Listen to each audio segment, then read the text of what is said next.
Russ from Pilates Guy, and today I'm talking to you about squats. I'm going to talk to you for a couple of minutes about all the benefits of squats and why we should all do squats forever, basically, for the rest of our lives. Really important. And then we're going to take you through a little sequence of probably about 10 minutes that you can follow along to. I never want you to stop moving though, so even when I'm talking to you, just check out what I'm doing every now and then, listen to what I'm saying, but just gradually progress through the exercise. And I'm just going to talk you through the sequence with some progressions at the end, just to improve your squat, improve your mobility, and to get some of the benefits I'm about to run by you. So, first of all, the reason we should do squats are because they strengthen the entire body. You obviously strengthen your legs, but you also strengthen your core, your back muscles. You work, when done correctly, you work on good spinal alignment. So it's very good for improving posture, brilliant for improving posture. The hinge part of a squat is very good for back pain as well. And the NHS actually recommend hip hinges, which is the first part of my squat sequence that I take you through.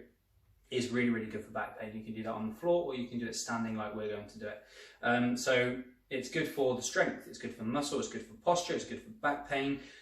It's also good for mobility because the more we work on those squats, the better range we get, the more ankle, hip and knee mobility we build as well. The other thing a lot of people don't know about squats is it's very good for increasing bone density. So it's going to make your bones strong. Now resistance training generally, weightlifting generally makes your bones stronger and is recommended to people with osteoporosis. Studies were done which basically showed that, you know, lifting or at least doing resistance training, body weight is okay, but obviously applying weight compounds those movements. It accentuates the benefits we'll get from doing those exercises. So if you can add a little bit of weight, it doesn't have to be much, but you're going to get more benefits as we add weight, provided injuries and whatever else allow. So squats we should do forever, especially as we get older as well, but certainly when we're younger to avoid problems in the future. So I'm going to take you through my Pilates-based squat routine. If you're one of my clients watching this, you will have done this with me several times. This will give you a chance to work through it and maybe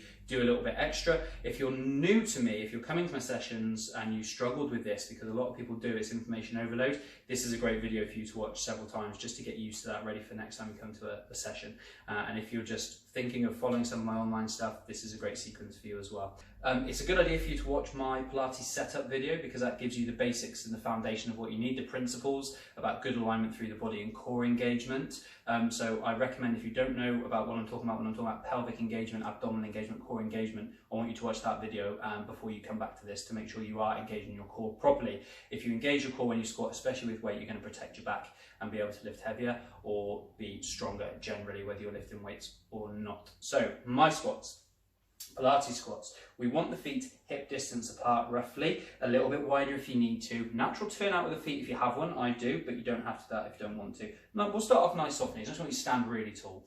And we're going to take our fingertips to the front of our thighs, okay? You're standing tall, don't let your shoulders round, so keep your shoulders backing down, think good posture. And all I want you to do is push your bum back. So push your butt towards the wall behind you as you run your fingers down towards your knees, just to the top of the knee. And then I want you to come back up nice and tall. I want you to breathe out as you come over. I want you to breathe in as you come back up tall. I want you to breathe out as you push your bum back. Weight in your heels so you can move your toes, wiggle your toes. Don't look at my feet. And then we're coming back up nice and tall. I don't want you to peel over, I don't want you rounding. I want you to think good posture. So you want this nice line through the spine, from the crown of the head to the tailbone, 45 degrees. Just come until the fingertips touch the top of the knees. Don't bend the arms to go further. Just keep this nice line through the spine. It's all about that. And then we come back up tall. This is a hip hinge. Got to keep your core strong here, belly button pulled in, pelvic muscles engaged, at least 40%. So we want 40% of our maximum engagement in the core. Legs straight as you can without locking out the knees, that's really important. So you do want to feel a bit of a stretch. If you've got very tight hamstrings, you may need a little bend in the knee, and that's okay. But ideally, legs straight, knees soft as we do these. We're breathing out as we come over, we hold for a second, make sure that core's switched on. We breathe in as we come up, and the chin stays tucked. So when you come over, you'll be looking down at the floor in front. As you come up, you're looking straight forward. You're pushing your weight backwards into the heels, not sticking out the tailbone though, because that causes the back to arch, puts a lot of pressure on the back. We want neutral. So you want that in between, again, in the Pilates setup video. Breathing out as we come over. Let the arms hang, fingertips just in line with the knees, though shoulders not dragging. Keep them back and down, keep good alignment, and we're coming tall. The reason we do this is mainly because we want to build good movement pattern into our squats. And we squat all day long when we sit down in the car, sit down at a desk, sit down out for lunch or a coffee, for those of us that get a chance to do that, sit down on the sofa. There's all squats involved in that. And as soon as your weight comes forward, you're putting pressure on your back. So do you know anybody, keep doing those by the way, keep doing your hip hinges for me, keep going. If you do know anybody who's put their back out picking up a piece of paper or a pen, well, it wasn't just the piece of paper or pen they were picking up, it was their whole upper body weight as soon as you bend over, so you've got to use your core. So we're going to progress this now, as long as we're keeping this nice line through the body, weight in the heels, arms, just fingertips in line with knees, and coming back up. We're going to bring the squat into this now. So it's very important, especially if you've got anything going on with the knees, that the knees follow the toes when we squat. So what we're going to do is we're going to hinge over and we're going to pause, make sure that core's engaged, at least 40%. Then we're going to take the butt down and back. Arms just hover up in front, knees follow toes, then we push through the heels to come back up. So we're doing a 3-part squat. You hinge, pause, squat down, pause, push through the heels to come back up. Nice and slow. So we hinge and pause, down into our squat, knees follow toes, and then we push through the heels to come back up. Those 3 movements, I want you to keep doing those. Hinge like you were just doing, then the squat, then push through the heels to come back up. Make sure you push through those heels. Keep your core engaged. So we hinge as we breathe out, keeping the core strong. We come into the squat, breathing out the rest of the air that we had, and then we breathe in, pushing through the heels. Yes, that's different breathing to what you might do in the gym weightlifting, but humour me.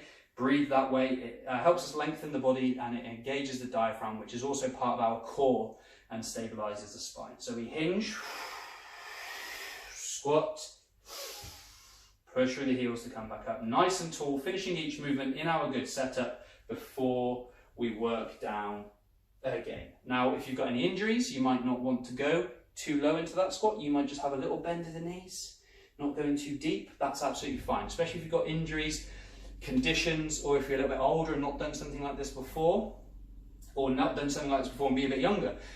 Just limit the range to what you're comfortable with, okay? And I'm going to throw a few levels at you as we progress.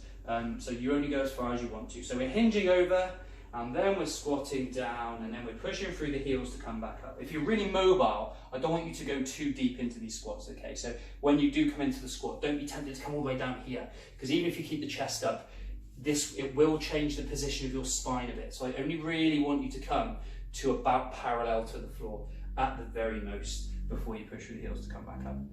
Once you're happy with those and you're keeping your chin tucked, humans are nosy.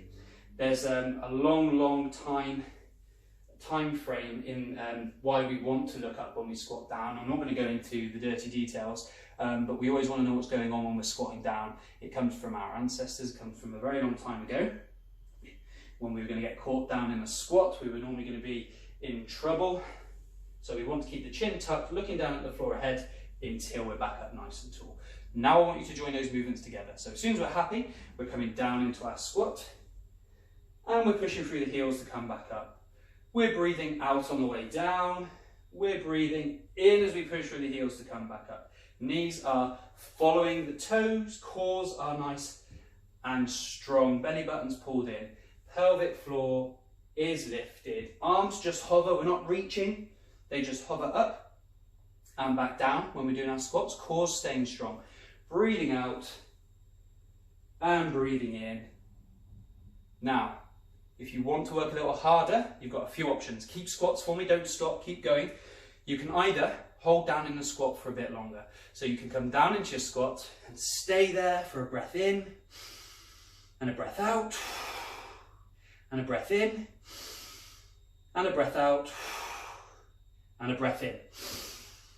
And repeat. So you're staying down there for a bit longer. If that's too long, just do one breath, and then come back up. Just that little hold, isometric hold, helps us strengthen a little bit more, working on that stability. We've got a couple of options though. For the next couple of minutes, I'm going to give you a couple of options to make your squats a bit more interesting, help improve your mobility, spinal stability, posture, pretty much everything we talked about before. So the next option is, if you want to make it a little harder than a hold, to come down into your squat and hold here, then lift the heel, just the leg moves, nothing else, and take it down, and lift the other heel, and take it down, and then come back up. out of the squat. You could do that twice each side if you wanted to. So you come down into your squat, hold, lift the heel, take it down, lift the other heel, take it down. Maybe do that twice on each side, and then push through those heels to come back up. You are going, keep going with that, you are going to feel those quads engaging a lot more. So it makes the legs work harder, makes the spine work harder, the spinal stabilizers work harder, because you're trying to stay in your good alignment through the body as we come into these squats. So we're stabilizing a lot more, using the core to stay stable, using the leg to stay stable. What we don't want to happen is you come down and you start wobbling from side to side. We just want hip, knee, ankle mobility here. And push through the heels to come back up. You really feel those quads start to burn. We're nearly at the end. I've got one more option for you for a bit more mobility. You've got to keep a strong core. You've got to think good alignment through the body. That's really, really important. Next option, we're going to come down into our squat and we're going to hold. We're going to take the weight into the front of the feet and we're going to lift the heels off the floor. Then we're going to drop our bum down as low as we can, trying to keep this nice line through the neck and the rest of the spine. Then we're going to take the heels back, push through the heels to come back up. And then we come down to our squat, transfer the weight forwards, lift the heels, but don't change your body position. Try and drop your bum down a bit more. Then take the heels back down. You probably find your bum comes up a bit. Push through the heels to come back up. Again, quads burning. Keep stable, keep good alignment through the body. We're coming down, weight transfers, heels lift, but nothing is changing. We're keeping that nice alignment through the body. We drop the bum down a bit, and then heels down, push through the heels to come back up. If you keep seeing me looking away, don't do that. Keep your neck in line with the rest of the spine. So we do about 10 minutes of this, which means that you can just do 2 more reps for me, really nice and controlled, really strong through the core, and then you can just stop. So we do about 10 minutes, that little routine. You work through that just as from when I started you off with the hip hinge until now, and you'll really benefit from mobility. Your squats will improve, back pain will improve, hopefully. Anyway, depending if you've got any serious conditions, mobility will improve. And the whole purpose of the hip hinge at the beginning is to build that movement into our squat. So when we squat, we do hinge at the hip rather than this happening. And you see people at the gym like this, lifting weights with a really round back. It's awful, it's so bad for us. And in Pilates as well. So it helps us to realign that posture. So that is my take on Pilates squats, and you might not have ever thought that squats would be part of Pilates, but it certainly happens in the majority of my classes. We'll do some form of squats. I really hope you found that beneficial. Please feel free to get in touch if you've got any questions or anything like that. Thank you very much for watching the video, and hopefully speak to you again soon.